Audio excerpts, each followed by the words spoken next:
Catholic TV के programme Christian family life से मैं हूं जैस्पर आशिक। और मैं इज़बेला जैस्पर। आज हम एक नहायत अहम और माशरती मौजू पर बात करेंगे। अपनी बेटी की किस तरह अच्छी तरबियत करें कि वो एक बेहतरीन इंसान, शरीके हयात और अच्छी बहू बन सके।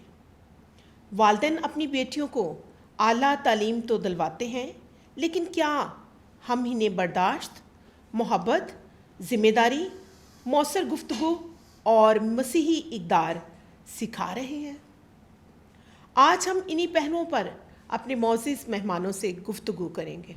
जी नाज़रीन, ये खूबसूरत टॉपिक जो है कि कैसे अच्छी बेटी जो है वो अच्छी बहू बन सकती है। तो जैसे कोई भी इम्तहान हो, कोई भी हमने किसी मुकाबले में उतरना हो, तो पहले हम मुकम्मल उसकी तैयारी करते हैं। तो इसी तरह जब बेटी जो है वो आपके घर से अपने ससुराल के घर जाती है, तो उसका जहन भी इस तरीके से तैयार करना चाहिए कि वहाँ के जो चैलेंजेस हैं उनको वो अच्छे तरीके से जो है फेस भी करें और एक अच्छी बहू होने का सबूत जो है वो दे। तो आज हमारे साथ जो हमारे पैनलिस्ट हैं उनका आपसे तारफ़ करवाना चाहूँगा। जो पहली नशिस्त पे बैठे हैं मिस्टर एंड मिसेस अकरम संधू साहब, और जो हमारे दूसरे पैनलिस्ट हैं mister and Mrs Samuel Anayat साहब। तो हम आपको कैथलिक टीवी के इस खूबसूरत प्रोग्राम क्रिश्चियन फैमिली लाइफ में खुश आमदीद कहते हैं। मिस्टर अकरम संधू, मेरा पहला सवाल आपसे ये है कि एक मसीही ख़ानदान में बेटी की तरबियत की बुनियाद किन असूलों पर होनी चाहिए? जी शुक्रिया। सबसे पहले मैं खुदावंद का शुक्र अदा करता हूं और उसके बाद कैथलिक टीवी की पूरी टीम का और जैस्पर साहब और उनकी मिसेस का, जिनके वसीला से हम यहाँ आज कैथलिक टीवी पे आए और ये जो हमारा पैगाम जो आपने सवाल किया है ये लोगों तक पहुँचे। इसलिए बेटी की तरबियत जो है, सबसे पहले तो बेटी की घर से तरबियत करनी चाहिए। जब वो छोटी होती है तो जो माँ बाप उनको तरबियत करते हैं कि आइंदा आने वाले चैलेंजेस जो उसकी ज़िंदगी में हैं उनके बचने के लिए माँ बाप को मजहबी रुझान के साथ माँ बाप खुद दुआ करे और बच्चों को साथ बैठा के जाए। माँ बाप चर्च में जाएंगे, बच्चे उनके साथ जाएंगे। माँ का काम है कि बेटी को अच्छे तरीके से समझाना। मसलन घर में जो छोटे छोटे काम होते हैं, उनके कपड़े धोना या सिलाई कराना या वैसे खाना बनाना आए हुए मेहमानों को, और उनको बेटी को सिखाना चाहिए कि ये तेरी नंद है या ये तेरी फूफो है, ये तेरा भाई है। जो रिश्तेदार रिश्ता है, जब तक वो माँ बाप उसको नहीं सिखाएंगे वो तब तक बेटी उसको नहीं समझेगी। और इसलिए आपको बाकायदगी से जो अब आप बाइबल पढ़ते हैं या घर में दुआ करते हैं, बच्चों को साथ बैठा के उनको बाइबल सिखाएं और ख़ुद पढ़ेंगे तो बच्चे भी आपके साथ वो सीखेंगे। इसलिए जब जो कुछ आपने घर से सीख के जाना है वही जब आप अपने ससुराल में आगे जाएंगे तो आपको मुश्किलात का सामना नहीं करना पड़ेगा, क्योंकि आप अपनी तमाम तरबियत अपने माँ बाप के घर से जो तरबियत लेके जाएंगे वही आपके ससुराल में आगे। आपने बड़ी अच्छी बात की है कि जब बेटी जो है वो अपने घर में रिश्तों की कदर सीखेगी, अपने बाप की इज़्ज़त करेगी, माँ की इज़्ज़त करेगी, भाई की इज़्ज़त करेगी, बहन की इज़्ज़त करेगी, अपनी फूफो की इज़्ज़त करेगी, या दूसरे जो रिश्ते ख़ानदान के अंदर हैं उनकी कदर करना, उनकी इज़्ज़त करना सीखेगी। तो जब वो अगले घर में जाएगी तो उन रिश्तों को भी फिर वो इज़्ज़त देगी।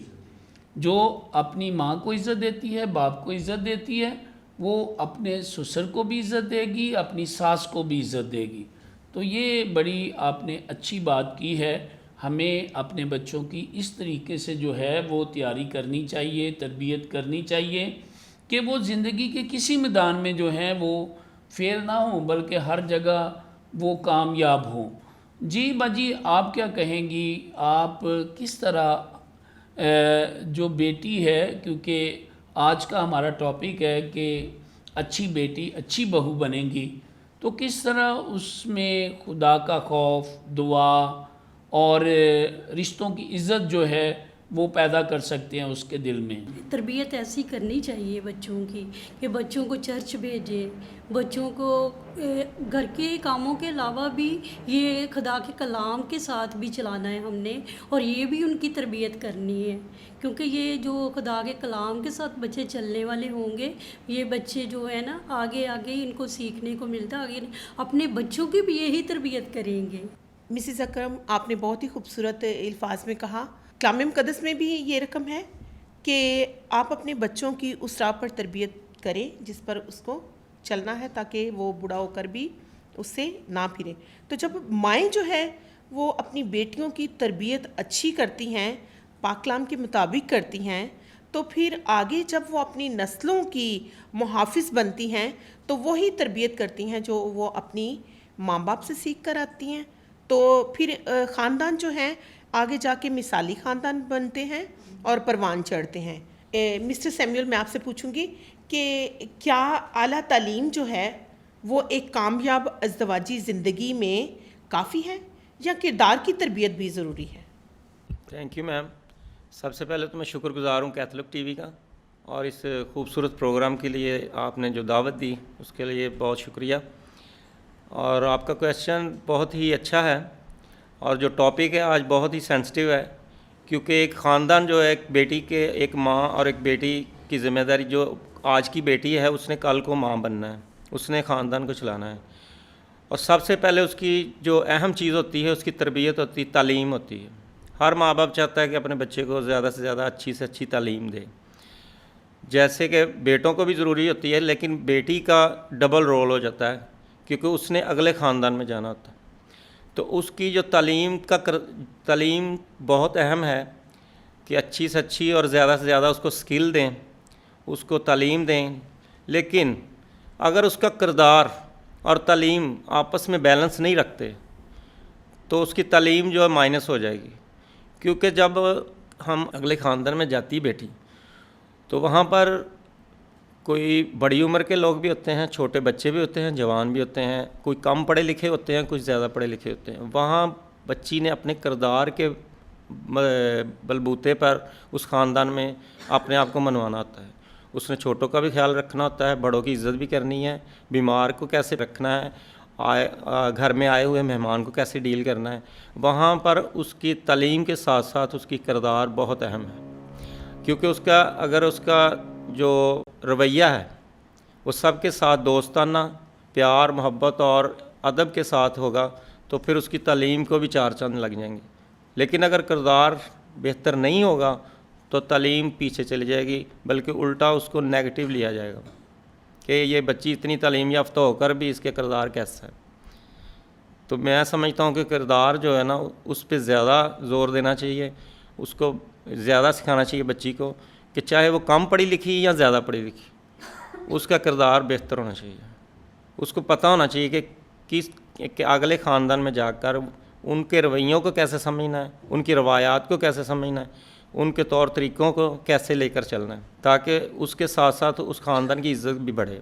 जी भाई, आपने बड़ी खूबसूरत बातें की हैं कि तालीम के साथ साथ बच्ची का किरदार जो है वो भी ज़रूरी है, क्योंकि जो इंसान किताबों से सीखता है ना, ठीक है, कई दफ़ा जो हम किताबों से सीखते हैं ज़िंदगी बहुत फ़र्क होती है। ज़िंदगी असल हकीकत जो है वो हमें सिखाती है।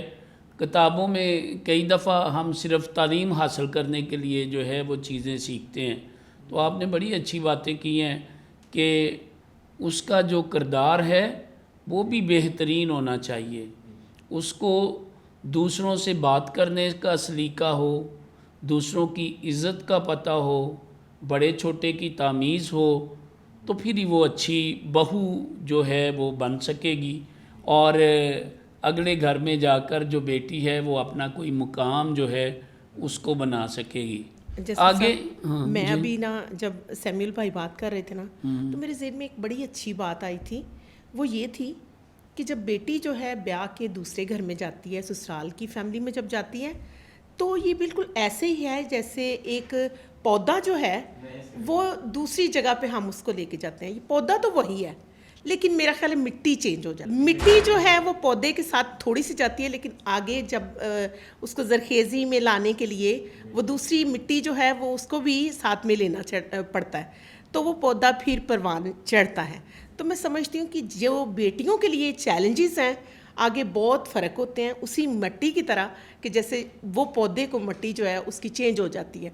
तो ये फैमिली रिश्ते जैसे माँ बाप है तो वैसे ये लड़के का माँ बाप है, तो ये अभी शक्ल जो है इख्तियार कर ली सास और ससुर की, तो वो रिश्तों में थोड़ी चेंज आ जाता है, लेकिन इस चेंज से हम ये नहीं कह सकते कि उनकी इज़्ज़त कम हो गई है। जी मिसिस सैमुअल, एक अच्छी बेटी के अंदर कौन सी ऐसी बुनियादी खूबियाँ जो हैं ज़रूरी है कि वो अच्छी बहू बन जाए? पहली तो माँ की तरबियत उसकी अच्छी होनी चाहिए, बिल्कुल। ताकि वो अगले घर जाए तो सास की भी इज़्ज़त करे, उसके घर वालों की भी, कि अगर उसकी माँ उसकी अच्छी तरबियत करेगी जी। तो वो अगले घर जाके भी सबकी इज़्ज़त करेगी और अच्छी बहू बन जाएगी। तो जैसे बड़ों की इज़्ज़त करना और छोटे बच्चों से प्यार करना और अपने शौहर की भी इज़्ज़त करे। जैसे मैं अपनी फैमिली में सबसे बड़ी बहू थी और मैंने सबको इनके संभाला और अपनी सास के साथ जैसे वो काम करती थी वैसे ही करती थी।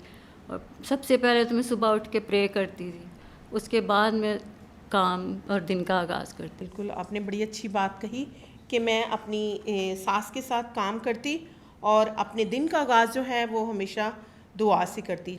जब हम खुदा के सामने झुकते हैं तो हमें किसी और के सामने झुकने की कभी ज़रूरत नहीं होती, बल्कि खुदा जो है हम उसके सामने झुकते हैं तो हमें उठा खड़ा करता है और भी सरफराजी देता है। मिस्टर संधू, मैं आपसे पूछूंगी कि एक बेटी जो है उसकी घर में जिम्मेदारियां जो हैं उसको किस अंदाज में सिखाएं कि वो इन जिम्मेदारियों को या इन कामों को बोझ ना समझे? हम जो घर में, मैं समझता हूँ कि सबसे बेटी को ख़ास करके सिखाना या बच्चों को, बाकी बेटों को भी सिखाना होता है, लेकिन दुनिया में मेरे ख़्याल में मैं जो करता हूँ कि सबसे बड़ा स्कूल आपका अपने घर में है, आपकी माँ है, बच्चों की माँ है। वो जो बच्चों को सिखाएगी छोटे छोटे काम करना कि आपकी ज़िम्मेदारी ये है। मिसाल के तौर पे आपके घर में मेहमान आए हैं, उनको कुछ पानी सर्व करना है या खाना सर्व करना है, तो माँ की ड्यूटी है कि बच्चे, बहुत सारी माएँ ऐसी हैं कि खुद कर लेती हैं, बच्चों को आगे आने नहीं देती। मैं समझता बच्चों को सिखाना चाहिए, बच्चों को छोटे छोटे काम सिखाना चाहिए, मतलब कपड़े धोने हैं या फिर पानी पिलाना है, मेहमान आए हैं उनको कैसे देखना है, आपका भाई आया उनको कैसे पूछना है, आपका बाप आया उनको कैसे पूछना है, उनको अच्छे से सलाम करना है, या फिर आप उनके लिए उनको खाना पूछना है, या माँ उनके खाना बना रही है उनके साथ उनको सिखाना है। तो ये छोटे छोटे काम माँ बाप के साथ जब बेटियाँ खुद से घर से करना शुरू कर देंगी तो फिर जाके यही आदत उनकी आगे जाएगी। जो आदत माँ को पड़ेगी, अगर उनके माँ बाप काम करने वाले नहीं हैं, आपस में उनका इत्तेफाक नहीं है, माँ बाप का इत्तेफाक नहीं है, मिसाल के तौर पे बच्चे बैठे हैं, माँ बाप गुस्से से बोलते हैं आपस में, तो कल को आपके बच्चे भी वही सीखेंगे। अगर आप अपने चाहते हैं कि अपने हमारी औलाद जो हमारी बेटियाँ जब आगे जाएँ तो ये इस बात से बिल्कुल गुरेज करें कि आप जब बैठते हैं तो दुआ में बैठें तो बच्चों को साथ बनाएं। जब आप गुस्से में बोलते हैं एक दूसरे मियाँ बीवी के घर में झगड़े होते हैं तो वही फिर आपकी बेटियां आगे सीख के जो जाएंगी, जो आगे उनको मुश्किलात का सामना करना पड़ता है। लिहाजा मैं चाह रहा हूं कि जितना ज़्यादा वक्त आप अपनी बच्चों के साथ गुजारेंगे, अपनी बेटी के साथ गुजारेंगे, किसी दूसरे के साथ, बजाय कि दूसरा आपके बच्चों को कुछ सिखाए, आप खुद बहुत बड़े टीचर हो। उनकी माँ उनकी बच्चों की बहुत टीचर है।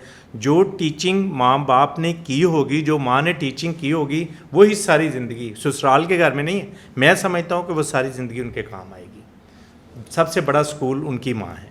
जी अकरम साहब, बड़ी खूबसूरत आपने बातें की हैं कि बच्चों को छोटे छोटे काम जो हैं वो करने की आदत होनी चाहिए। कई दफ़ा लोग कह देते हैं, माँ ने अगर काम कहा है या बाप ने कहा है तो कहते हैं नहीं छोड़ो, बेटी को क्या काम कहना है, इसने अगले घर जाके काम ही करने हैं। तो मेरे अब्बू हमेशा कहते थे कि नहीं, जब बेटियां जो हैं वो खाना भी खा रही हो ना तो इनको बीच में से 10 बार काम कहो, ताकि ये इनकी आदत हो कि काम जो है ना बेशक कैसा भी है, किस भी हालात में है, तो बड़ों की इज़्ज़त जो है करनी है, दूसरों की बात को सुनना है, तो ये अहम है। तो मुझे अक्सर ये बात याद आती है कि अबू मेरे हमेशा कहा करते थे कि बेटियों को खाते हुए भी काम कहा करो। तो जब बेटी इस कदर सीख जाती है ना अपने घर में रहते हुए, तो अगले घर में जब वो जाती है तो फिर इसी तरह वो अपने कामों के ज़रिए से ही उनके दिल को जीतती है। ठीक है। सबसे जो नाजुक और मुकाबले का रिश्ता होता है वो यही होता है बहू और सास का। तो जो बहू अपनी सास की दुआएं ले लेती है ना, उसको किसी चीज़ की कमी नहीं रहती। अगर कहते हैं ना कि माँ के कदमों के नीचे जन्नत है, तो जिसने बादशाही करनी है ना जन्नत में, वो माँ की दुआ तो ज़रूर ले, वो जो सास की दुआ लेगी ना उसकी बादशाही है। खुदा उसके दिल की मुरादें जो है ना पूरी कर देता है, क्योंकि माँ दुआ देती है तो वो भी 7 आसमान चीरती है, लेकिन जब सास दुआ करती है तो मैं समझता हूँ कि बहू का कोई काम, कोई भी ऐसा काम जो है वो रुक नहीं सकता, क्योंकि सास जो है वो दिल से जब दुआ दे दे तो बहू हमेशा अपने घर में कामयाब रहेगी। और सास ही वो रिश्ता है जो बहू को दूसरों के सामने सरफराज कर सकता है, उसकी इज़्ज़त बढ़ा सकता है, क्योंकि मुकाबला हमेशा ख़ानदानों के अंदर बहू और सास का ही होता है। मैं तो अपने नाज़रीन से एक ही बात कहूँगी कि मेरी 2 बेटियाँ थी पहले, तो मैंने अपनी सास की और ससुर की बहुत खिदमत की। ये मेरे माँ बाप की तरबियत भी थी कि जब आगे जाओगी तो हमें कोई ना ये बात ना कहे कि आपकी बेटी कैसी है, कैसी बेटी हमें दी है। तो मैं इस बात के डर से उनके साथ अच्छे तरीके से रहती थी ताकि मेरे माँ बाप को कोई शिकायत ना मेरी करते। बेटा नहीं था तो मेरी सास ने रोज़े रख के दुआ की थी और खुदा ने मुझे बेटे से नवाजा था। और सबसे पहले प्रेडिक्ट भी उन्होंने किया था कि आपको खुदा ने अब बेटा देना ही है। तो सास कभी दुआ देती नहीं है। देखिए 28 साल हो गए हैं मेरी शादी को, उनसे दुआ जो है निकलवानी पड़ेगी आपको। कैसे की दे देती हूँ आपको। उनकी बहुत इज़्ज़त करें। अगर आप अपनी माँ की इज़्ज़त करते हैं तो यकीनन आप अपनी सास की इज़्ज़त भी करेंगे। अगर आप माँ से डरते हैं तो आप उनसे भी डरेंगे गलत काम करते हुए। और अगर आप उनकी खिदमत कर लेती हैं सच्चे दिल से, तो उनकी सच्ची दुआ जो है वो आपको किसी के सामने झुकने नहीं देगी। और फिर वो सारे ख़ानदान में एक दुपट्टा ही लेके दे दें, एक सूट लेके दे दें, पूरे ख़ानदान में आपकी तारीफ़ करेंगी और कहेंगी कि ये मेरी बहू बहुत अच्छी है। हालांकि उसको कमी नहीं है। अगर वो अपने बेटे को तालीम दिलवा सकती है, अगर अपने बेटे को स्किल सिखा सकती है, आपके साथ खड़ा कर सकती है, तो फिर आप अपने नाम को भी ज़िंदा रखें और उनकी खिदमत करें ताकि आपके माँ बाप की भी तारीफ़ हो, उनसे कोई शिकायत ना करें।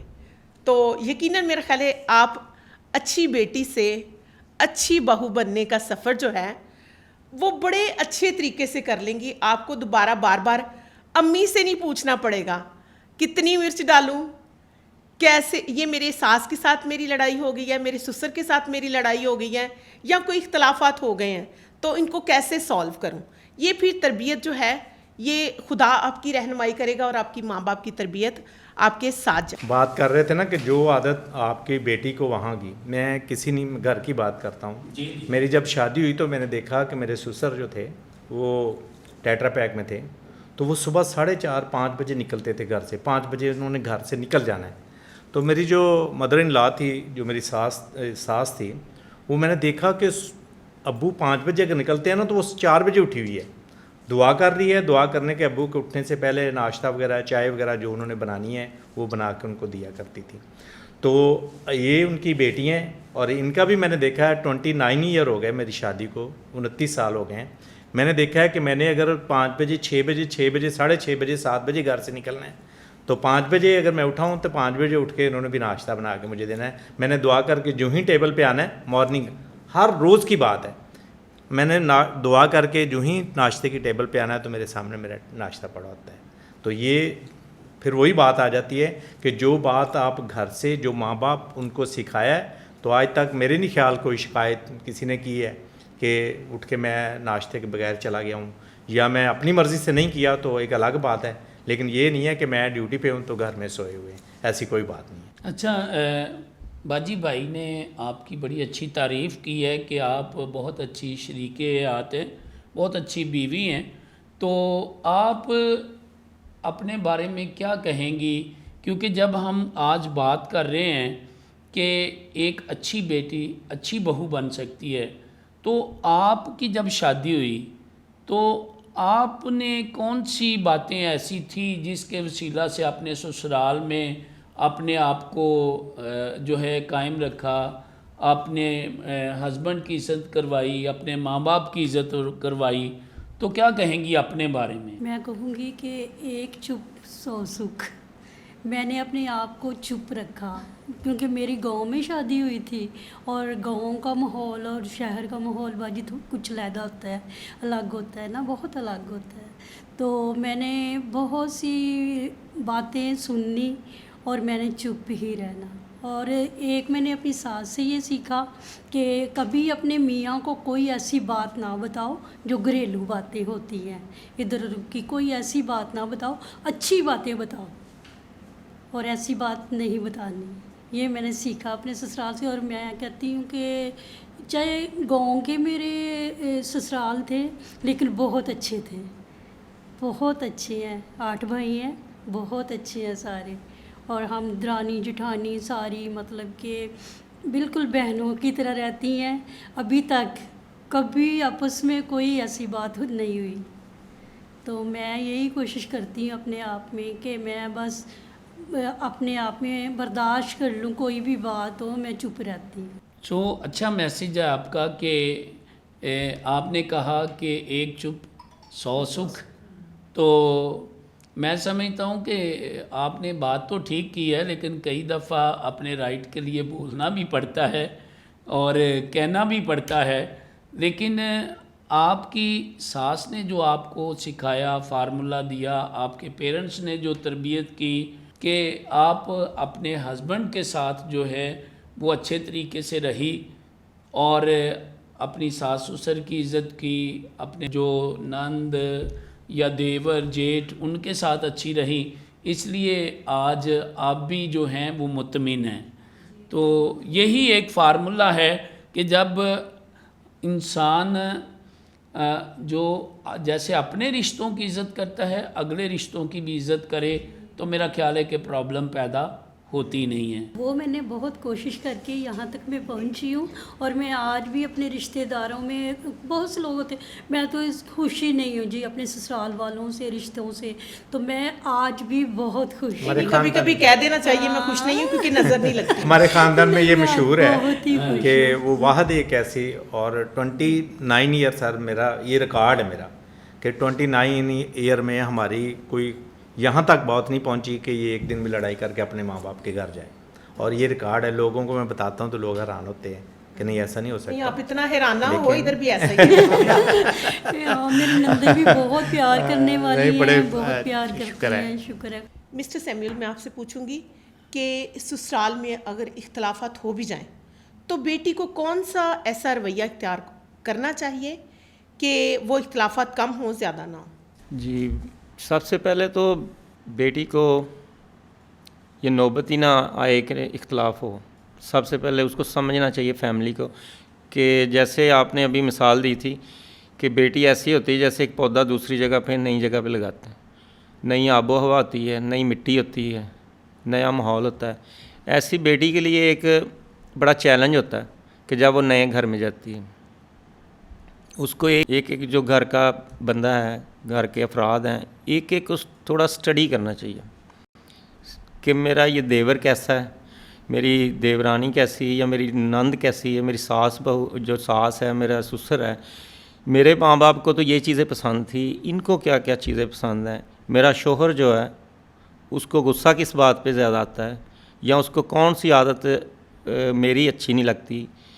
ऐसे ही उसको थोड़ा सा उसको स्टडी करना चाहिए उस फैमिली को। हाँ, अगर उसके बावजूद भी इख्तलाफ आता है, यानी कि वो बड़ी कोशिश कर रही है कि मेरा रवैया ठीक रहे, मैं अपने ख़ानदान के साथ चलूँ, इस अपने ससुराल के साथ मिल के चलूँ, अपने शोहर को खुश रखूँ, फिर भी है तो सबसे पहले तो खुदा के सामने झुके, दुआ करे, खुदा के सामने अपने मामलात को रखे और खुदा बेहतर राह निकालेगा। उसके बाद ये है कि जो सबसे घर में होती है उसकी जो दोस्त भी अच्छी बन सकती है और सबसे रहनुमाई भी बन सकती है, उसकी सास होती है। उसके साथ उसका किसी के साथ भी अच्छा रवैया ना हो, लेकिन अपनी सास के साथ अच्छा रवैया होना चाहिए। उसको अपना मसला बताए। और मैं समझता हूँ कि जब अपनी सास के साथ उसका रवैया अच्छा होगा तो सारे मामला तो उसी घर में निबट जाएंगे, ख़त्म हो जाएंगे, उसका हल निकलेगा। लेकिन अगर फिर भी नौबत आगे तक चली जाती है तो अपने पीछे वालिदैन को बताए, लेकिन वो बातें ना बताए जिससे ख़ानदान को बिगाड़ और ज़्यादा बढ़े, बल्कि सिर्फ इतना बताए कि वो मसला ख़त्म हो जाए। तो मैं समझता हूँ कि ऐसे, यानी वही एक चुप 100 सुख के बात को बढ़ा चढ़ा के ना बताए, जो उससे अगर कोई गलती हो रही है या मामला ठीक नहीं हो रहा वो बताए, और गाइडलाइन है बड़ों से, और उसको आगे लेकर अपने मामलात को सीधा करे अपने। पहले आपने सवाल का जवाब जो है बड़ी तरतीब के साथ कहा कि सास से पहले मशवरा कर लेना चाहिए, फिर माँ बाप से करना चाहिए। यहाँ पे मैं एक बात आपको सजेस्ट करूँगी कि मेरे मुताबिक वो माँ बाप से ना करें। अगर वो किसी अपने और किसी मॉडल फैमिली से, ये क्योंकि माँ बाप से मैं वजह बताती हूँ आपको कि जब आप माँ बाप से बात करते हैं तो मेरा ख्याल है माँ बाप उस बात को ज़्यादा तकलीफ़ से लेते हैं, ठीक है, वो समझते हैं कि ये मेरी बेटी है। ये छोड़ के रिलेशन आप अपने किसी भी रिलेशन से बात कर सकते हैं जो आपकी आउट ऑफ फैमिली हो, तो मेरे ख्याल है ये ज़्यादा गाइडेंस अच्छी रहती है, क्योंकि माँ बाप तो उसको फौरी लेते हैं, ये मेरी बेटी है, मतलब वो ज़्यादा तकलीफ़ में आते हैं, परेशान हो जाते हैं और उस बात को ज़्यादा बढ़ा लेते हैं खुद ही बस इस मामले को। तो मैं तो कहती हूँ कि खुद भी बर्दाश्त करना चाहिए, सब्र भी करना चाहिए और उन्हीं रिश्तों को बेहतर तौर पे स्टडी करना चाहिए। जो आपने बातें की बहुत ज़बरदस्त थी, लेकिन चूँकि हमारे नाज़रीन जो हैं वो सारी चीज़ों को सुन रहे होते हैं, तो फिर हमें यही सुजेस्ट करना चाहिए, एक तो मुस्बत रवैया होना चाहिए हमारा बात बताने का अगर मामलात बहुत बिगड़ जाते हैं, और ज़्यादा से ज़्यादा कोशिश करें, क्योंकि लड़की जो है ना यहाँ पे वो सोच रही होती है कि शायद मैं इस फैमिली को छोड़ ही जाऊँ जब इख्तलाफात हद से बढ़ जाते हैं, लेकिन छोड़ के जाना कोई हल नहीं है। अच्छा, मैं आप दोनों से थोड़ा सा इख्तलाफ करूँगा। ज़रूर। आपने कहा फैमिली के साथ बात करनी चाहिए, आपने कहा किसी और से बात करनी चाहिए, तो मैं समझता हूँ कि वो पंजाबी च कहते ने तीजा रलिया तो झुग्गा गलिया, ठीक है। जब भी कोई प्रॉब्लम होती है ना तो मेरा ख्याल है सबसे पहले मियाँ बीवी को आपस में बैठना चाहिए, मियाँ बीवी को आपस में बैठना चाहिए, क्योंकि जिस ज़रूरत को, जिस परेशानी को मियाँ उसका समझ सकता है ना, वो घर का और कोई फ़र्द नहीं समझ सकता है, या जो अपने मियाँ को बीवी समझ सकती है ना वो दूसरा नहीं समझ सकता। और ये एक दूसरे की पेन भी दूसरों से ज़्यादा रखते हैं, दर्द भी दूसरों से ज़्यादा रखते हैं, क्योंकि देखें बाइबल का फ़ैसला है कि मर्द अपने माँ बाप को छोड़ेगा और बीवी से मिला रहेगा। तो जब हम निकाह के बंधन में खड़े होते हैं, बांधे जाते हैं, तो खुदा की ब्लेसिंग, खुदा की बरकत हम लेते हैं और वादा करते हैं एक दूसरे के साथ दुख सुख का। तो कभी कोई ऐसा वक्त आता है तो फिर हमें एक दूसरे को सहारा देने की ज़रूरत होती है। इसलिए मेरा अपना पर्सनल तजर्बा है, जब हम दोनों मियाँ बीवी अपनी बात में दूसरों को शामिल करते हैं तो लड़ाई कम नहीं होती बल्कि बढ़ती है। ठीक है, तो जब कोई परेशानी आती है ना, तो बीवी को अपने मर्द को जो है वो इत्माद में रखना है और मर्द को अपनी बीवी को इत्माद में रखना है। ठीक है, तो बाकी बुज़ुर्ग जो हैं वो हिदायत के लिए होते हैं, और कभी भी कोई बुज़ुर्ग, ना आपका माँ बाप ना बेटे का माँ बाप, ये चाहता ही नहीं है कि घर टूटे। ये चाहता ही नहीं है कि घर टूटे। घर तब ही टूटते हैं जब मियाँ बीवी के अंदर जो है वो सलूक नहीं होता, वो एक दूसरे को नहीं समझते। तो इस वजह से पेरेंट्स भी इरिटेट होते हैं कि इन दोनों की आपस में बनती नहीं है, क्या वजह है, और वहीं से सारे इख्तलाफात जो हैं वो जन्म लेते हैं। जब मियाँ और बीवी के अंदर जो है वो उसने सलूक होगा, एक दूसरे को समझेंगे, एक दूसरे के साथ अंडरस्टैंडिंग होगी, तो मैं समझता हूँ कि ना आपको अपने माँ बाप की ज़रूरत पड़ेगी, ना किसी तीसरे की ज़रूरत पड़ेगी, बल्कि अपना जो आपकी अपनी ज़ाती फैमिली है वो कामयाबी से दूसरों में नुमायाँ भी होगी और इज़्ज़त भी पाएगी। जी बाजी, आप क्या कहेंगी? मिसिस सैमुअल, आप अपना तजर्बा किस तरह बयान करेंगी? आप जब बहू बनी, ठीक है, तो आप अच्छी बहू कैसे बनी अपनी फैमिली के अंदर? ऐसी कोई नौबत ही नहीं आई जहाँ के लड़ाई झगड़ा, बड़ा अच्छी ज़िंदगी गुजर गई।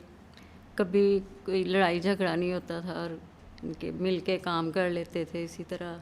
सही, आपने कहा कि मिलजुल के हम काम कर लेते थे, किसी को कोई मैंने परेशानी नहीं दी, तो इस वजह से मैं भी सबकी इज़्ज़त करती थी, तो मेरी भी आज घर में इज़्ज़त है। तो बड़ी अच्छी बात है बाजी। इसी तरह जब आप किसी की इज़्ज़त करते हैं तो आपकी भी इज़्ज़त होती है। थैंक यू वेरी मच, आपने अपना वक्त निकाला और आज हमारे नाजरीन के लिए अपने ख़ूबसूरत ख़यालात का आपने इजहार किया और अपनी ज़िंदगी के तजर्बात भी शेयर किए और ये लोगों को बताया कि एक जो बेटी है वो अच्छी बहू कैसे बन सकती है। तो मैं समझता हूँ कि लोगों ने इससे बहुत कुछ सीखा होगा।